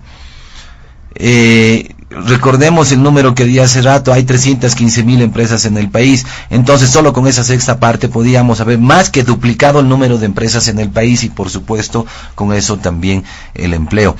Y en realidad la sostenibilidad de la economía depende de cuánto producimos, eso es clave. Lo que ha ocurrido en Argentina es exactamente lo mismo, las políticas populistas sí han incentivado el consumo. Han sido ineficientes, ha habido mucha corrupción y es básicamente el caso calcado de Bolivia, ¿no? Nos dicen que no quieren dar a las transnacionales porque ahí ven un problema político, que no somos neoliberales y todo esto, pero el litio se está vendiendo a empresas transnacionales, ¿no? Y se supone que es el futuro de Bolivia, el litio, por lo menos así lo dice el oficialismo. Entonces hay muchas mentiras que debemos en realidad desvirtuar. Si ocurre un proceso como el que estaba explicando hace un momento Carlos Bord, estamos en un momento en que hay un déficit gemelos, están reduciendo las reservas internacionales netas, está aumentando la deuda externa. Por si acaso el último dato de la Cámara de Diputados, esa deuda externa o los contratos que ya se tienen de deuda externa alcanzan a los 13.800 millones de dólares. Si sumamos los 5.000 millones de deuda interna, ya estamos hablando de casi 20.000 millones de dólares en deuda que tiene el país, y si hacemos por supuesto ese ratio, ya estamos llegando a esa meta, a ese techo, digamos, de un 50%, ¿no? Un 45-46%. Entonces ya estamos con muchos problemas. Cuando se dan estos procesos, déficit en la balanza comercial de manera continua, constante durante varios años, el déficit fiscal de la misma forma, lo que ocurre es que hay mucha deuda, se disminuyen las reservas internacionales netas y van desapareciendo las divisas, porque recuerden también que nosotros compramos con dólares las importaciones y nos ingresa poco porque las exportaciones están disminuyendo. Una vez que van desapareciendo esas divisas, se puede dar un proceso especulativo en el mercado. Hay mucha presión cambiaria, ese tipo de cambio fijo, lo hemos mantenido fijo durante muchos años.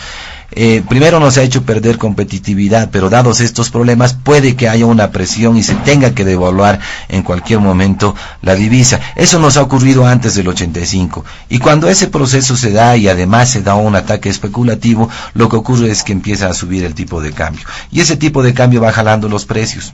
Los precios, decía hace un rato, en Bolivia se han mantenido solo por una política extremadamente neoliberal de una apertura total de los mercados internacionales a las importaciones. Por eso en Bolivia hoy día se importa hasta papa, ¿no? Papa, huevo, alimentos, todo tipo de bienes, y eso ha controlado los precios. Pero eso tiene un límite. Cuando ya se acaban las divisas en el país, como le ha ocurrido a la Argentina exactamente, es que se deben aplicar estas medidas que dicen que son aconsejadas por el Banco Mundial. Pero hay que aclarar aquí una cosa. Un amigo justo me decía ayer, y me decía, es como en la casa. Sí, el sueldo no alcanza, o ha reducido el sueldo, esos ingresos en la familia han reducido, lo que se debe hacer es ajustarse todos los gastos de la casa. Y eso no tiene que ver con una política neoliberal o con una política de ajuste estructural. Eso tiene que ver con el sentido común. No puedo seguir gastando lo que no tengo. Y eso es lo que estamos haciendo en el país ya durante varios años. Por eso este señor García de la CAF recomienda tomar medidas inmediatas. Sí se le critica a Macri que no ha tomado medidas agresivas, medidas de choque. Eso era lo que necesitaba quizás Argentina. En el caso boliviano creo, o muchos concuerdan, en que no se necesitan todavía medidas de shock, pero sí se necesitan medidas inmediatas. Se debe hacer algo para detener este proceso que como una espiral está llegando a lo que ha vivido Argentina. Y por supuesto, una vez que agarra la espiral, se agarra este proceso especulativo, no hay salida, no hay vuelta, y por supuesto habrá que ajustarse esos pantalones, habrá que ajustar los gastos, y lamentablemente pues eso implica a veces despidos y otro tipo de medidas, ¿no? Entonces, después quisiera continuar con una segunda parte respecto a este proceso y lo que debe hacer Argentina y lo que han planteado también los candidatos, ¿no? Gracias. Sí. Muy bien, le agradecemos a don Joshua Bellot, aunque obviamente corresponde ingresar ya al último punto de diálogo en Panamericana, pero les vamos a dar la posibilidad de que puedan puntualizar algunos aspectos respecto a este segundo punto que tiene que ver precisamente con el impacto de lo ocurrido en Argentina a nivel de Latinoamérica. Y reiteramos, por una emergencia propias de su labor, el presidente de la Cámara de Diputados, Víctor Borda, tuvo que dejar el panel de diálogo en Panamericana. Entendemos obviamente las responsabilidades que puedan presentarse. Leticia, vamos al tercer punto. Así es, José Luis. Bueno, reiterando que nuestros invitados pueden hacer algunos apuntes seguramente sobre temas que se han abordado, vamos a profundizar en la situación de salud en nuestro país. Esto a propósito de recientes hechos como los anuncios de paro en distintas regiones, el intento incluso de que esto tenga impacto nacional, al rechazo del Sistema Único de Salud.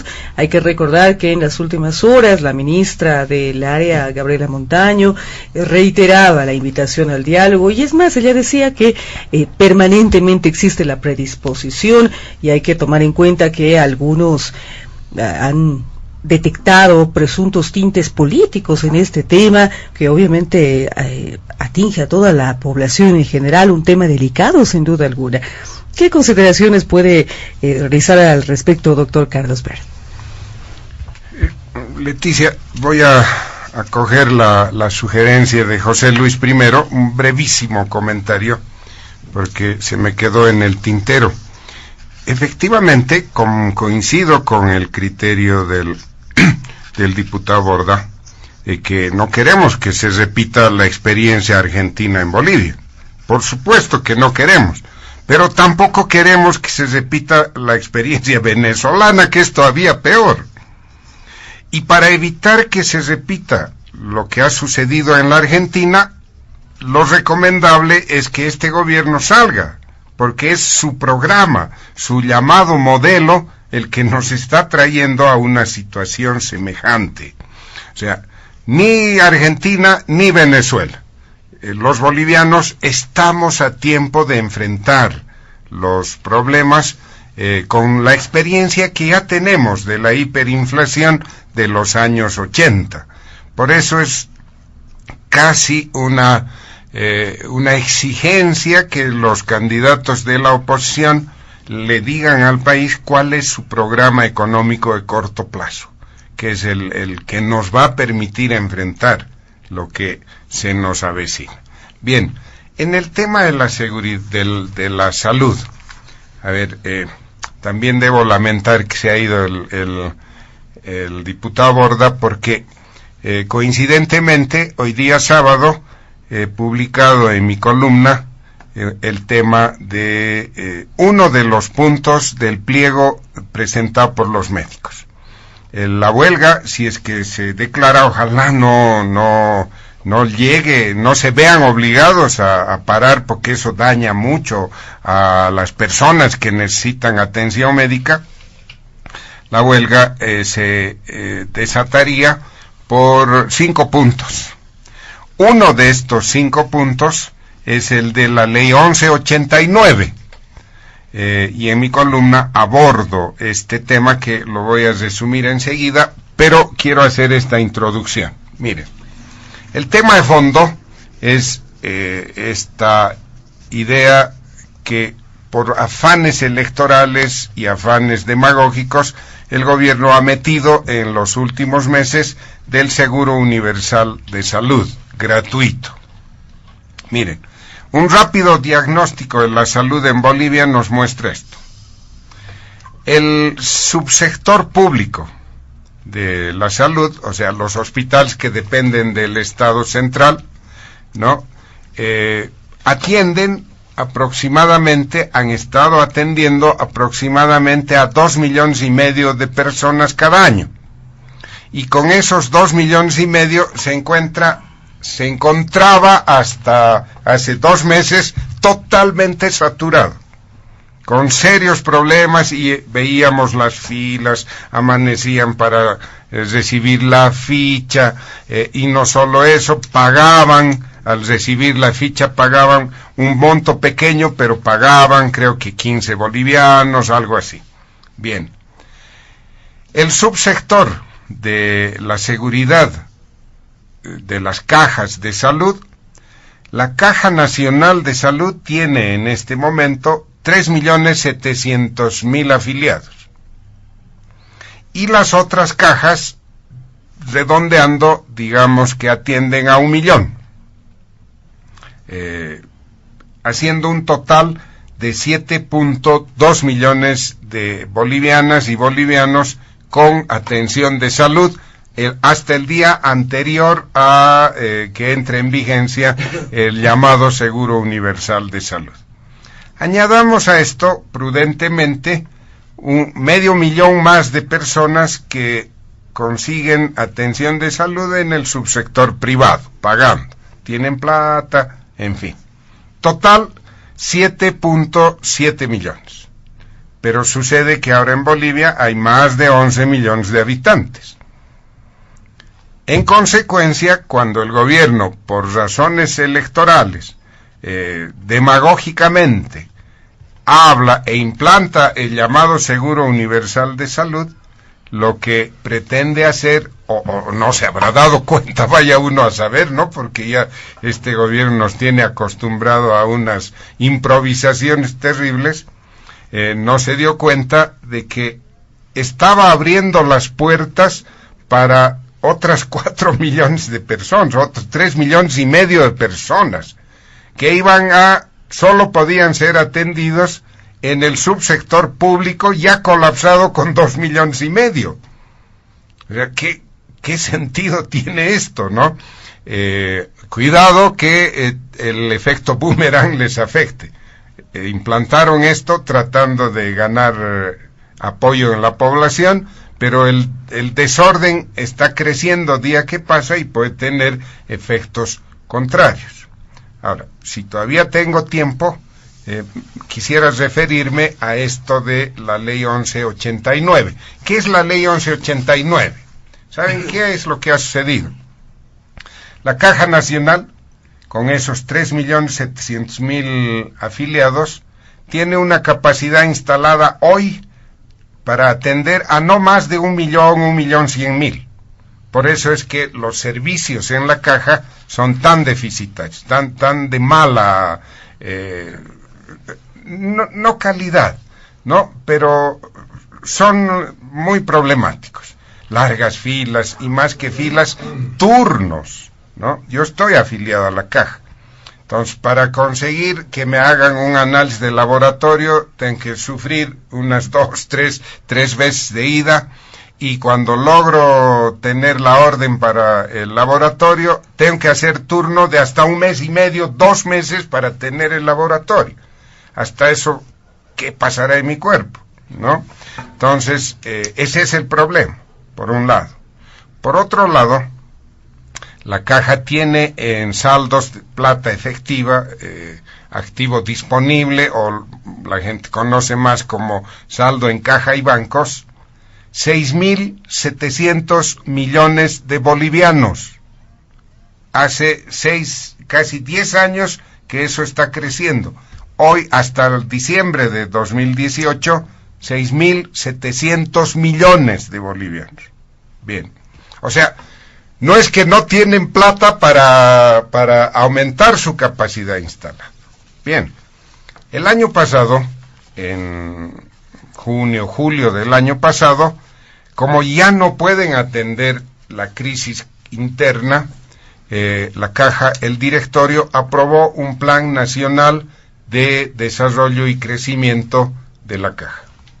En ese plan, ya ellos acordaron construir los 67 establecimientos, 2 de segundo nivel, 2 de tercer nivel, 4 de cuarto nivel y etcétera. Hace más de un año, ¿ya? Bien. Y nos sorprenden el mes de... ¿Cuándo ha salido esta ley?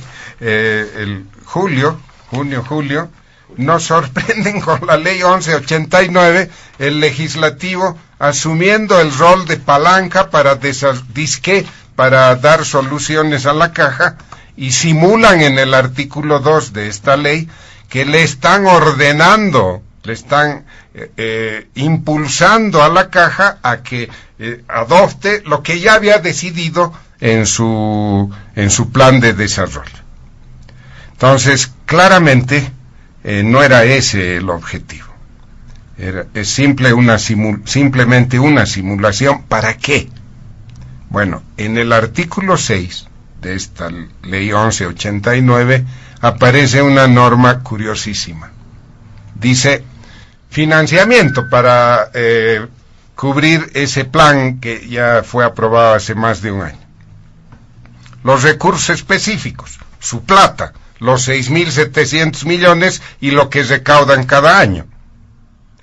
Y los rendimientos de inversiones, dice. Y un poquito más abajo, la ley le autoriza a la caja a invertir en papeles públicos hasta el 30% de sus saldos en activos disponibles. Es decir, 30% de esos 6.700 millones. Conclusión, esa ley, con la cobertura de los problemas de la caja, lo que pretende es echarle mano nada más y nada menos que a unos 2.000 millones de los afiliados a la Caja Nacional de Salud. Es un escándalo esto, es una iniquidad. Ya le han echado mano a la plata de los fondos de la seguridad de largo plazo. Son como 5.000 millones de dólares que el Estado le debe a las AFPs, es decir, como unos 34.000 millones de bolivianos. Y ahora le quieren echar mano a 2.000 millones del seguro de corto plazo. ¿Por qué? Por esta situación de crisis que hemos descrito. Bueno, de esta plataforma de las huelgas, al menos la ley 1189, si no es abrogada, tiene que ser severamente modificada, porque sería un abuso, un escándalo que le echen mano a esos 2.000 millones de bolivianos. Muy bien, vamos a cederle la palabra a don Joshua Bellot para dar cuenta también de este último tema vinculado al tema de la salud en nuestro país. Esto a propósito de recientes hechos, ¿no es cierto? Son varios casos, los anuncios de paro, lo que está ocurriendo con los avances del Sistema Único de Salud, y a modo de asumir el rol de abogado del diablo, sin duda que desde el oficialismo se reitera constantemente, ¿no? Hay varias quejas, observaciones, pero el tema central con el SUS, por ejemplo, es que se está avanzando, el Estado dice está avanzando en asignarle a la ciudadanía, en otorgarle a la ciudadanía salud gratuita, siendo que el tema de la salud es uno, si no el principal tema de mayor preocupación, reiteramos, para la ciudadanía. Esto en función también de algunas encuestas que se han registrado, está en el primer lugar en las prioridades de la gente. ¿Qué responder? ¿Cómo asumir una postura frente a este argumento de que se le pretende dar salud gratuita a los bolivianos con el SUS, por ejemplo, don Joshua Bellot? Gracias, José Luis. Permíteme unos minutitos antes de continuar con el tema. Yo quería redondear un poco algunas ideas respecto, estaba hablando un poco de este modelo económico, digamos, si se puede llamar así, vigente en la actualidad, este modelo del gobierno actual, ¿no? Yo decía hace un rato, a propósito, cuando hablaba de la Argentina, que una de las medidas era pues elevar el consumo, y esto significa incentivar la demanda, lo mismo que nos ha dicho durante estos 13 años el movimiento al socialismo, ¿no? Que uno de los éxitos de su modelo ha sido incentivar la demanda. Y claro, uno se pregunta y dice, si yo incentivo la demanda, lo que ocurre es que las personas tienen más platita en los bolsillos, ¿no? Y si tienen más platita en los bolsillos y la producción no ha crecido, más o menos se ha mantenido constante, lo que ocurre es que suben los precios. Eso es inevitable, ¿no? Y eso es lo que ocurre en los procesos inflacionarios, y por eso la moneda va perdiendo poder adquisitivo. Entonces uno dice, estamos en crisis, hay inflación y vamos a incentivar la demanda. Yo quería concentrarme un poquito en eso porque en realidad es una pregunta que se puede hacer cualquier ciudadano de a pie. Lo que pasa yo decía del modelo boliviano, por ejemplo, es que sí se ha incentivado la demanda, sí han tenido todos platita en el bolsillo, todavía la tienen, y lo que ha ocurrido es que han traído muchas importaciones para que los precios no suban. Entonces el aparato productivo ha sentido una gran competencia de las importaciones, porque por supuesto hay mayor tecnología y menores costos de producción en otros países, y entonces los productos vienen más baratos, y por eso se ha controlado en la inflación en este caso, ¿no? Y eso es lo que yo decía hace un momento, se acaba ese proceso, llega a un límite ese proceso, por ejemplo, cuando se terminan las divisas en un país. Entonces ya por temas estrictamente monetarios van subiendo los precios, porque también el tipo de cambio se va devaluando. Eso es lo que no se ha podido detener en la Argentina. Y miren, yo quiero hacer mención aquí, en economía se reconoce dos corrientes de pensamiento económicos grandes, digamos, ¿no? Uno el keynesianismo y otro los liberales, por decirlo así. Y nos dicen algo que más o menos ya está instituido dentro de la lógica económica, dentro de la ciencia económica, que para salir las crisis se debe tomar una receta keynesiana. Y la receta keynesiana es incentivar a la demanda. Pero nos dicen que esas políticas o esa política de incentivo a la demanda debe ser únicamente de corto plazo. Corto hasta mediano plazo como máximo, ¿no? Unos años. Pero nada más. ¿Por qué? Porque en realidad esa política, en vez de incentivar la producción, lo que hace es destruir la producción, porque como en el caso de Bolivia, pues se van comprando más bien productos de otros lugares y del extranjero. Y por eso esa política no debería ser sostenible en el tiempo. Sí, y eso es lo que ha ocurrido en Bolivia. Ya se va a acabar ese proceso donde se va a seguir incentivando la demanda, porque va a haber muchos problemas que van a evitar esto. Y un punto más para terminar esta idea. Lo que yo quería decirles, además, que si pese a que hay un éxito económico según los oficialistas, yo quiero darles unos pequeños datitos, ¿no? Yo decía hace ratos, ¿para quiénes se ha gobernado? ¿Para pocos o para muchos? Si hablamos en el oriente, la soya, son 6 empresas que manejan el 95% de la producción de soya del país, y por supuesto de Santa Cruz, ¿no? Entonces son muy pocos los que detentan el poder económico, y eso ocurre con todos los sectores en la economía, y por eso yo no puedo hablar de un éxito de este modelo económico. Pasando un poco al tema de salud, en realidad muchos coinciden con que esta política de que todos los bolivianos tengamos un seguro, por supuesto es primero buena, ¿no? Ahí uno no sabe cómo, por supuesto, atacarle al oficialismo si todo el mundo pues tiene derecho a tener una atención en salud, y mejor si es gratuita, ¿no? Entonces es difícil discutir algunos temas o discutir el objetivo mismo de esta política, pero sí los bolivianos queremos, por supuesto, que las cosas se hagan bien.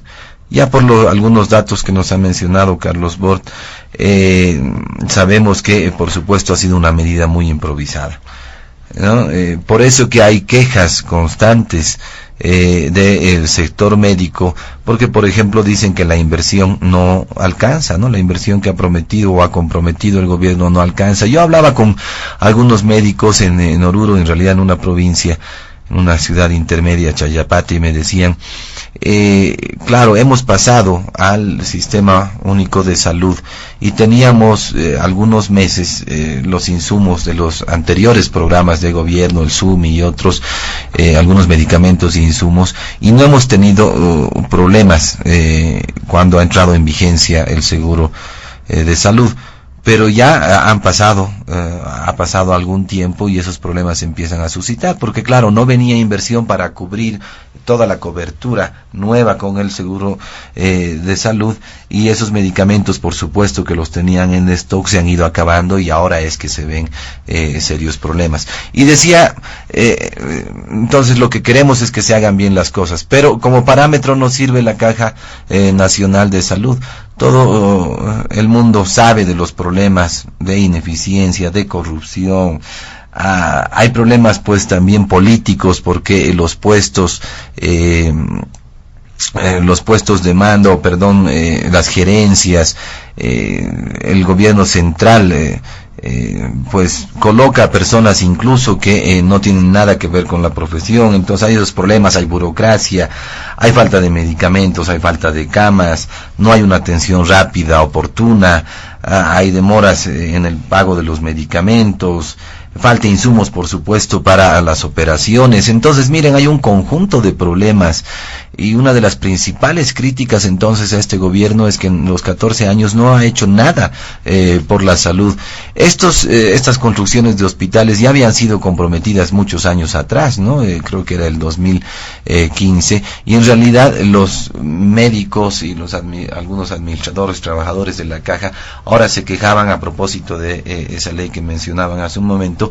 Se quejaban que incluso en esta nueva ley se están repitiendo hasta construcciones, ¿no? Y por supuesto esto es para espantarse, y nos daban ejemplos y nos decían, por ejemplo, el gobierno ha agarrado una población de 10,000 habitantes, simplemente han sacado un porcentaje, han tomado un 40% y han dicho estos deberían ser los afiliados, entonces construyamos un hospital en esta población, cuando en realidad resulta que había mucho menor número de afiliados y no se justificaba tener un hospital, ya sea de segundo, tercero, primer nivel en esa población. Entonces yo creo que ha habido muchos de estos problemas durante largo tiempo. Las personas desconfían en general de que esta sea una política adecuada para los problemas en los que vive la población, y prueba de esto también está esta última batalla que por suerte se ha ganado con los enfermos de cáncer, ¿no?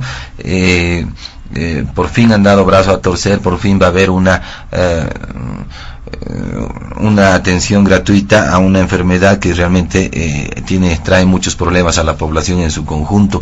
Oruro, por ejemplo, tiene la mayor prevalencia de cáncer del país en cuanto a cáncer cérvico uterino, ¿no? Y se dice que precisamente este problema de la minería, los metales pesados en el agua, hacen que haya mucha prevalencia de cáncer en ciudades como Oruro y por supuesto Potosí. Y bueno, como último comentario, en realidad quería hacer mención también a ese 30% que nos hablaban de que se puede invertir en algunos bonos, en algunas letras de cambio, este dinero, supuestamente como negocio, ¿no? Es una inversión que va a hacer la caja para tener mayores réditos, para ganar intereses.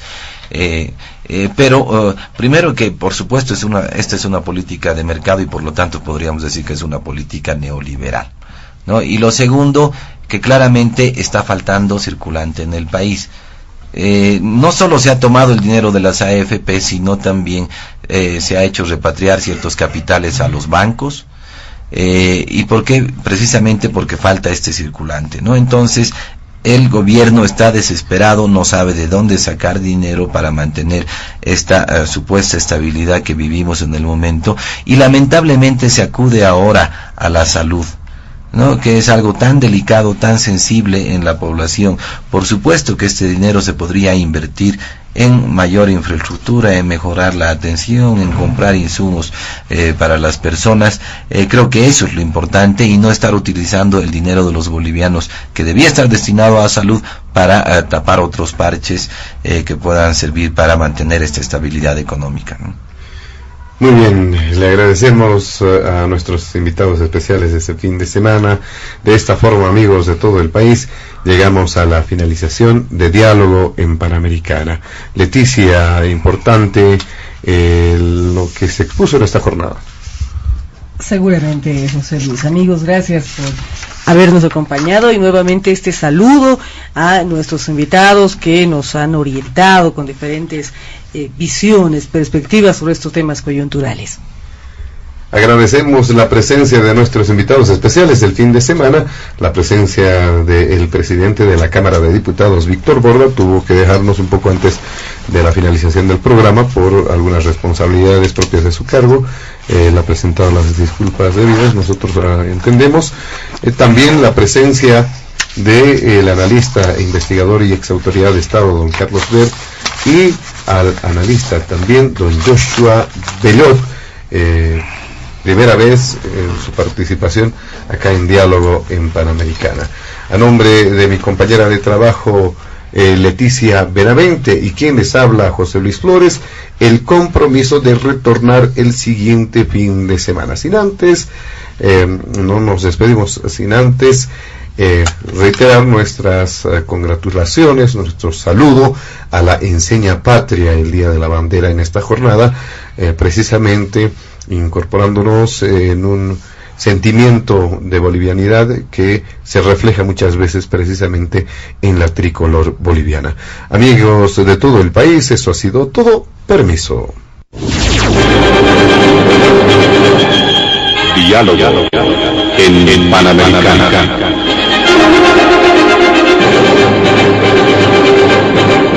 La radio agradece por la atención prestada al programa de hoy. Les invitamos a la próxima entrega del Departamento Periodístico de Panamericana, cuando anunciemos.